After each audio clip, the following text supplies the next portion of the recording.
بلا تاخیر میں دعوت دوں گا آج کے خصوصی خطاب کے لیے ہمارے پاس علامہ صاحب تشریف لا چکے ہیں، حضرت علامہ مولانا احسن اویس مصطفی صاحب، اللہ تعالیٰ ان کی زندگی میں برکت اور خیر دے۔ بلا تاخیر ان کو دعوت دوں گا کہ اپنے خطاب سے اس محفل کو چار چاند لگائیں اور اللہ تعالیٰ اور اس کے محبوب صلی اللہ علیہ وآلہ وسلم کی باتیں اور اپنی خوبصورت آواز میں ہمیں اپنے خصوصی خطاب سے بہرمند فرمائے۔ اللہ تعالیٰ ان کی زندگی میں برکت اور خیر عطا فرمائے۔ حضرت علامہ مولانا احسن اویس مصطفی علی رسول الکریم، اما بعد فاعوذ باللہ من الشیطان الرجیم، بسم اللہ الرحمن الرحیم۔ ایفیکٹس بند کر دے بھائی۔ اما بعد فاعوذ باللہ من الشیطان الرجیم، بسم اللہ الرحمن الرحیم۔ قال اللہ تبارک وتعالی فی القرآن المجید، ان الذین آمنوا وعملوا الصالحات سیجعل لهم الرحمن ودا۔ وقال اللہ تبارک وتعالی فی مقام آخر، ان اول بیت وضع للناس للذی ببکۃ مبارکہ، صدق اللہ مولانا عظیم وصدق رسولہ النبی الامین الکریم۔ سید السادات، شہزادہ سادات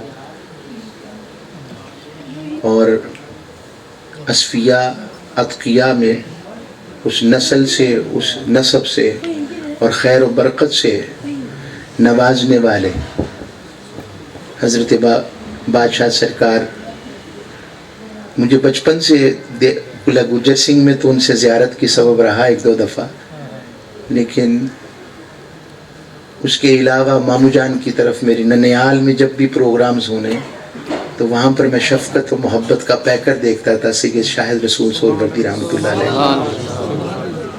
بچپن سے میں نے ان کو دیکھا ہے۔ ماموں سے مراد میری شہزاد حنیف مدنی صاحب ہیں، اشتیاق صاحب جو کمپیرنگ بھی کرتے رہے اور شریف پر، اور صاحبزاد سرکار آپ کی نسبت اور محبت کے آج ان کے سامنے مجھے یہاں پر گفتگو کا عرصے بعد موقع میسر آ رہا، اور نسبت و محبت کا تعلق ہم نے ان کو ہمیشہ خیر و رحمت کے ساتھ اور برکات اور فضل والوں میں پایا، تو آج اسی گھرانے کے نسب اور چشم و چراغ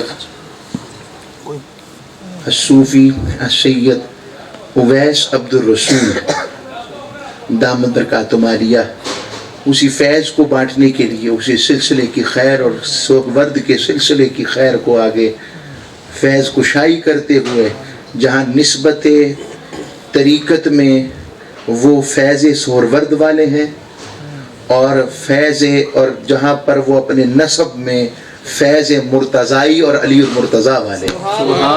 وقت جو کہ میں آج لیٹ ہو چکا، اس کی کوئی وجہ ہوگی، بس میں اس پر کوئی تبصرہ نہیں کروں گا، بس معذرت قبول کریں، مگر مجھے خوشی ہے کہ اس خوبصورت زیارت والی محفل میں مجھے آنے کا شرف ملا۔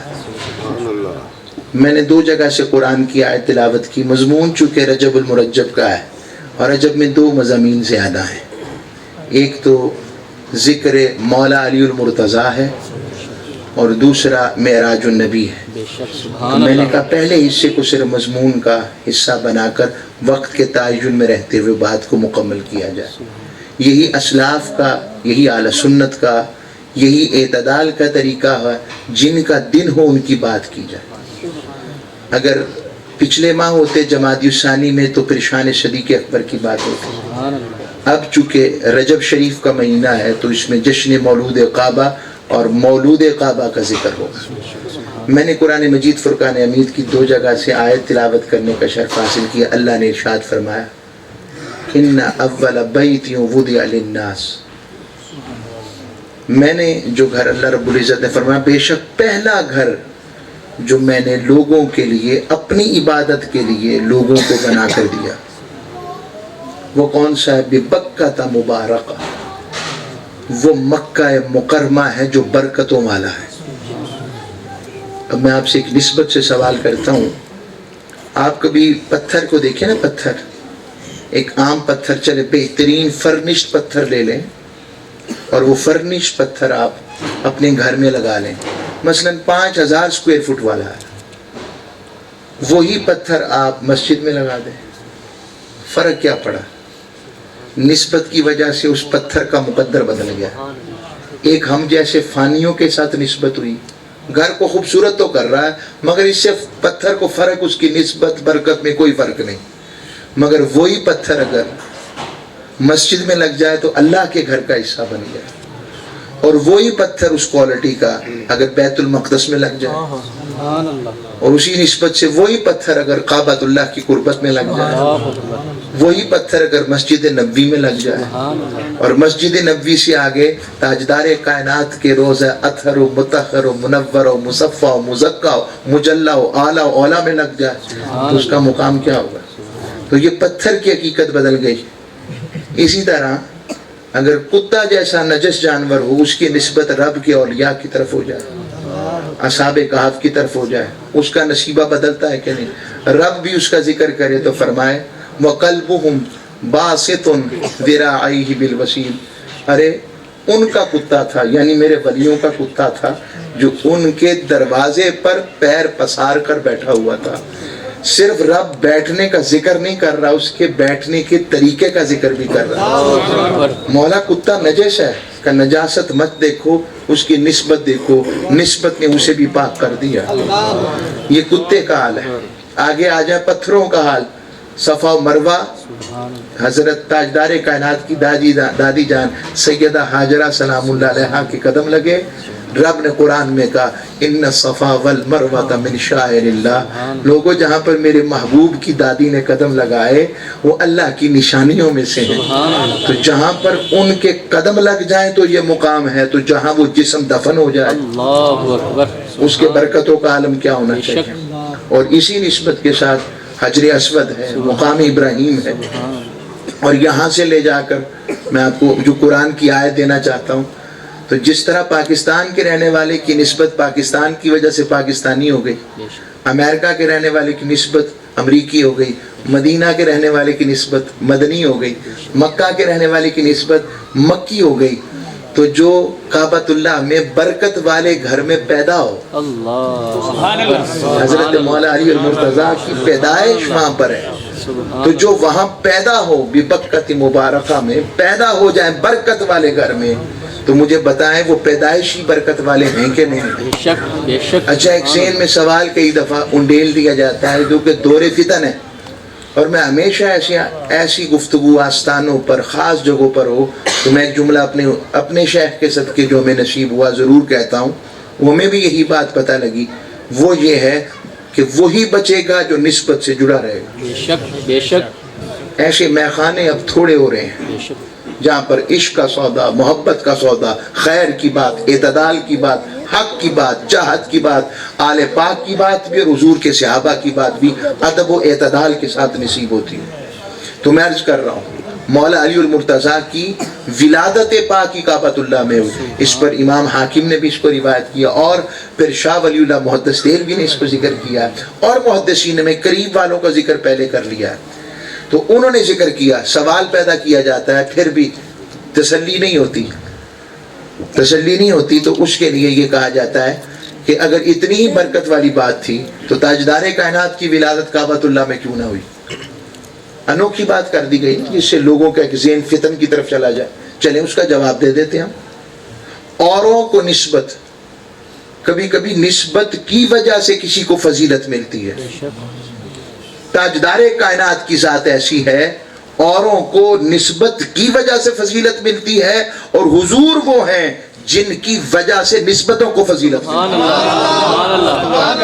اعلیٰ حضرت نے نہیں فرمایا اوروں کو رحمت کی ضرورت ہے، اور ادھر حضور کی بات فرمایا نعمتیں بانٹتا جس سمت وہ ذیشان گیا، ساتھ ہی منشی رحمت کا قلم دان گیا، اور رحمت کے لیے ہیں، اور ادھر رحمت خود مصطفیٰ کے پیچھے پیچھے ہے۔ یہ مقام یہ سمجھانے کے لیے میں نے بات پیش کر دی۔ اور پھر ومن داخلہ کان آمنا، جو اس میں داخل ہو گیا وہ امن پا گیا۔ امن بمانا اگر ایمان بھی لوں، امن بمانا ایمان بھی اگر لوں، ایک تو ہے سکون پا جانا، اطمینان و امن پا جانا کہ حرم میں آ گیا، اگر پامانہ ایمان بھی لوں تو دل کہتا ہے اس طرف کیوں نہ کہوں، کیونکہ روایات میں تو یہی ہے کہ آپ آنکھیں نہیں کھول رہے تھے پیدائش کے بعد، اور مولا علی کو جب حضور نے اپنے ہاتھوں پر اٹھایا اور جیسے ہی حضور نے اٹھایا آپ نے پہلا جو چہرہ دیکھا آنکھیں کھول کر وہ دیدار مصطفیٰ کی، سبحان اللہ سبحان اللہ۔ اور تاجدار کائنات صلی اللہ علیہ وسلم نے جو ان کی گھٹی ہے، لوگ کم جانتے ہوں گے، گھر والے تو جانتے ہیں، ان کی گھٹی یہ ہے کہ تاجدار کائنات نے اپنا لعاب دہن اور اپنی زبان مولا علی کو چسوائی تھی، یہی ان کی گھٹی تھی، یہی ان کی گھٹی تھی، اور نام خود رکھا علی، سبحان اللہ، بلندیوں والا، اور جس کو حضور علی کہہ دے اس کو گرا کون سکتا ہے؟ شک سبحان اللہ، یہ مولا علی المرتضیٰ کی ذات، تاجدار کائنات صلی اللہ علیہ وسلم نے ان کے لیے فرمایا، یہ وہ پہلی ہستی ہیں جنہوں نے حضور کے ساتھ پہلی دفعہ 3 اشخاص نے نماز پڑھی، یہ خصوصیت ہے مولا علی کی۔ پہلے حضور خود ہیں امام، ان کے ساتھ سیدہ خدیجہ الکبریٰ ہے، اور تیسرے حضرت مولا علی المرتضیٰ ہیں۔ اس کائنات عرضی میں یعنی اسلام لانے کے بعد جنہوں نے سب سے پہلے رب کے حضور نماز ادا کی وہ مولا علی المرتضیٰ حضور کے ساتھ اور سیدہ خدیجہ کے بعد ہے۔ یہ مقام ہے آپ کا۔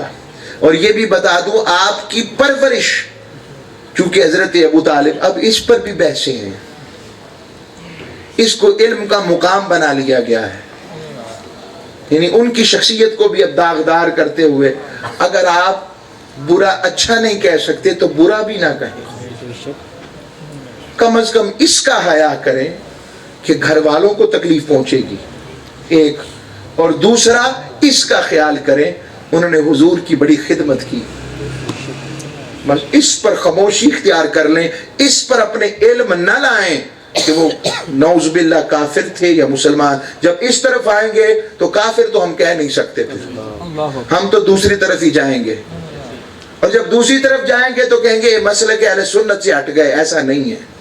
اہل سنت میں بھی صرف بر صغیر پاکوئن تو اہل سنت نہیں نہ ہے، شافی بھی اہل سنت ہیں، مالکی بھی اہل سنت ہے، حنابلہ بھی اہل سنت ہے، حنفی بھی اہل سنت ہے، اور پورا عرب اہل سنت ہے، پورا عجم، صرف عجم تو نہیں اہل سنت نا کہ یہ بر صغیر پاکوئن ہی صرف سنی ہے، وہ بھی تو وہ ہیں، اور ان کی کتب اٹھا کر دیکھیں کیا انہوں نے ایمان ابی طالب پر گفتگو کی ہے یا نہیں کی ہے۔ بس اس پر اشارہ دے دیا میں نے، آگے چلتا ہوں۔ اب مولا علی المرتضیٰ مشکل کشا شیر خدا کرم اللہ وجہ الکریم، حضور سے ان کا پیار کیسا ہے۔ میں ترمذی شریف کی مناقب مولا علی کی پہلی حدیث لے رہا ہوں۔ حضور نے آپ کو سریہ پر بھیجا، یعنی حضور نے کمانڈر ان چیف اپنی جگہ بنا کر بھیجا مولا علی المرتضیٰ کو۔ نئے نئے لوگ مسلمان، انصاری مسلمان تھے، جانتے نہیں تھے مقام علی المرتضیٰ کیا ہے۔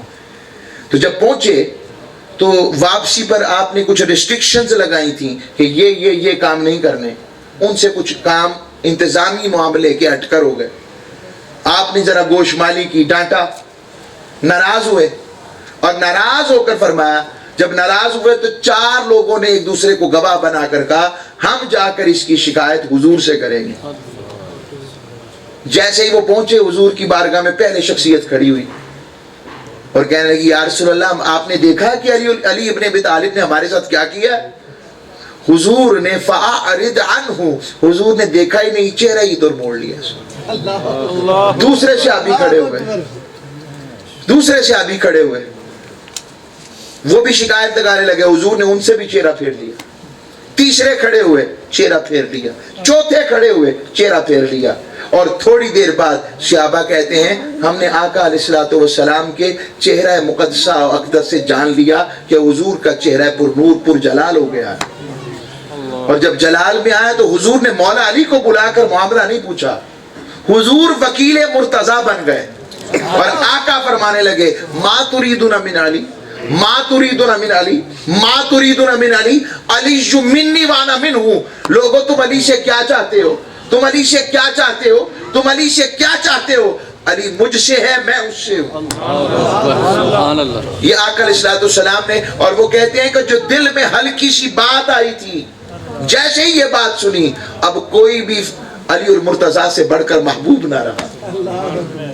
اب اس پر میں اگلی بات، یہ جو ہم مشکل کشا کہتے ہیں، ہم سے مت جھگڑیں، یہ بر صغیر پاک و ہند کے کسی صوفی نے نہیں کہا انہیں، حضرت فاروق اعظم نے خود انہیں ٹائٹل دیا۔ آپ فرمایا کرتے، دعا کرتے، مولا کوئی ایسا دن نہ دکھانا مجھے جب ہم میں کوئی مشکل آئے اور ہم میں علی نہ ہو۔ یعنی علی وہ ہیں جو ہم میں علم کی، حلم کی، ہر طرح کی مشکلوں کو دور کرنے کے لیے فوراً اپنی بات پیش کر دیتے ہیں۔ یہ ہے مولا علی المرتضیٰ۔ مولا علی المرتضیٰ کے لیے سیدہ فاروق اعظم فرماتے مائیں عاجز آ گئی ہیں، حالانکہ فاروق اعظم خود کون ہیں، مگر فرماتے مائیں عاجز آ گئی ہیں، کوئی دوسرا علی پیدا کر سکے۔ یہ فاطمہ بنت اسد رضی اللہ تعالیٰ عنہ کا ہی خاصہ تھا کہ رب نے انہیں علی عطا فرمائے۔ یہ مقام ہے۔ اور اختتام پر میں ایک ہی صرف حقائق سناتا ہوں، واقعہ، اور اس کو علامہ ابن جوزی نے روایت کیا ہے۔ جو اہل علم بیٹھے ہوں تو علامہ ابن جوزی کے قلم سے وہ بچتا مشکل ہی ہے، یعنی آپ ذرا شدت والے ہیں قلم کے اعتبار سے اسماء و رجال میں۔ آپ بیان کرتے ہیں، آپ کہتے ہیں حضرت حذیفہ بن یمان، ابھی ریکارڈنگ پوری کرنی ہے، یہ واقعہ پورا ہے، آدھا نہیں، ورنہ خطرناک ہو جائے گا، اور گواہ تو ہے نا میرے، اور سب سے بڑے گواہ شاہ جی سرکار بیٹھے ہیں، ٹھیک ہے۔ تو عرض کر رہا ہوں، حضرت حذیفہ بن یمان بیٹھے ہوئے تھے، حضرت فاروق اعظم نے پوچھا کیف اصبحت یا حذیفہ، حذیفہ صبح کیسے کی؟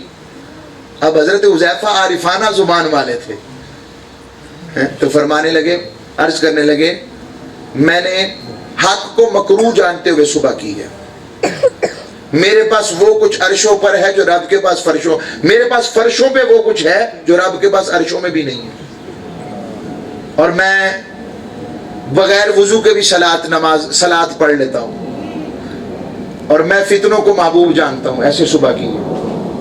میں نے اس لیے کہا تھا ریکارڈنگ پوری ہو۔ یہ بات جب ہوئی تو حضرت فاروق اعظم جلال میں آ گئے، آپ نے فرمایا میں نے کتنی دفعہ کہا ایسی باتیں نہ کیا کرو عارفانہ جو لوگوں کو سمجھنے لگے، لوگ اس سے بے راہ نہ ہو جائیں، ناراض ہو گئے، اتنے میں مولا علی المرتضیٰ آئے۔ آپ نے منظر دیکھا تو ماجرا پوچھا کہ یہ ماجرا ہے، کہا امیر المومنین اجازت ہو تو میں فیصلہ کروں؟ فرمایا علی تیرے سوا کون ہے ہم میں فیصلہ کرنے والا، اجازت ہے، فرمائیں، حکم فرمائیں۔ فرمایا یہ جو انہوں نے کہا حق کو مکروہ جانتے ہوئے صبح کی، اس کا معنی یہ ہے حق کا ایک معنی موت بھی ہے، تو وہ فرما رہے ہیں حق ایک معنی موت ہے، موت آنی تو ہے مگر پسند نہیں ہے، مگر آنی ہے۔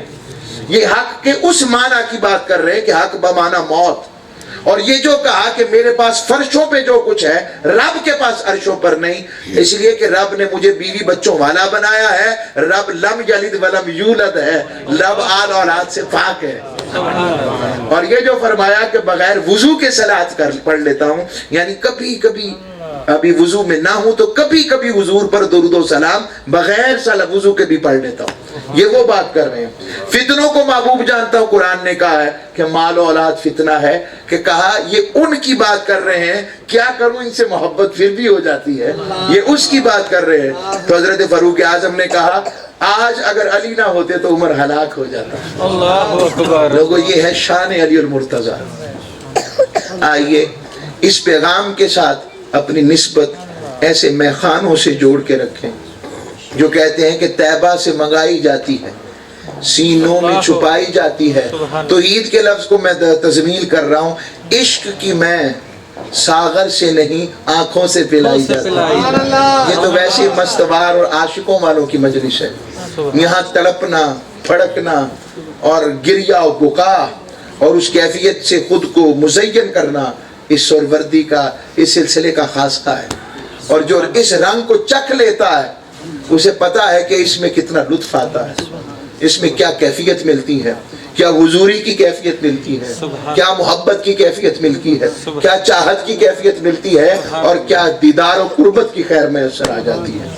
لوگوں اسی نوکری سے وابستہ رہنے میں ہی خیر ہے، اسی میں خیر ہے، جو اس میں رہے گا وہی پائے گا۔ اقبال سے پوچھا نا امامت کی حقیقت کیا ہے، اقبال رحمت اللہ علیہ سے فرمانے لگے تو نے پوچھی ہے امامت کی حقیقت مجھ سے، خدا تجھے میری طرح صاحب اسرار کرے. وہی ہے تیرے زمانے کا امام برحق جو حاضر و موجود سے تجھے بیزار کرے اور دل کے آئینے میں دکھا کر رخ دوست زندگی تیرے لیے اور بھی دشوار کرے. آئیے سیدنا مولا علی کے اس تقویٰ کو سمجھیں. کسی نے پوچھا ان کی راتیں کیسی تھیں؟ فرمانے لگے حضرت عمران بن حسین جو آپ کے شاگرد پہ تھے، حضور کے بھی صحابی تھے، عرض گنا ہوئے، فرمانے لگے رات کے پہر جب عشاء ہو جاتی حضرت مولا علی اپنے آپ کو یوں محراب کے اندر گم کر لیتے اندھیرے میں، بس آپ کے رونے کی آواز یوں آتی جیسے کوئی زہریلے بچھو اور سانپ سے ڈنگ کھا کے تڑپتا ہے نا. مولا علی المرتضیٰ اپنے مولا کی محبت اور رب کی چاہت میں ساری ساری رات یوں تڑپتے تھے. یہ جو اب تڑپنا دیکھتے ہیں نا مرشد کریم کی بارگاہ سے جو فیض کی خیر میں تڑپنا ملتا ہے، اس کو عام نہ سمجھیں، یہ آج مفقود ہے. جنہوں نے چکھی نہیں ان کو خبر ہی نہیں کہ اس درد میں کتنا مزہ ہے. اور درد میں تکلیف میں جسم ہو تو رونے میں تکلیف ہوتی ہے. یہ وہ واحد عشق ہے جو عشق حقیقی اور عشق رسول اور آل پاک کی نسبت ہے کہ جو اس عشق میں روتا ہے اسے درد نہیں سکون ملتا ہے. اللہ ہم سب کو عمل والا رکھے. وما علیہ الا البلاغ.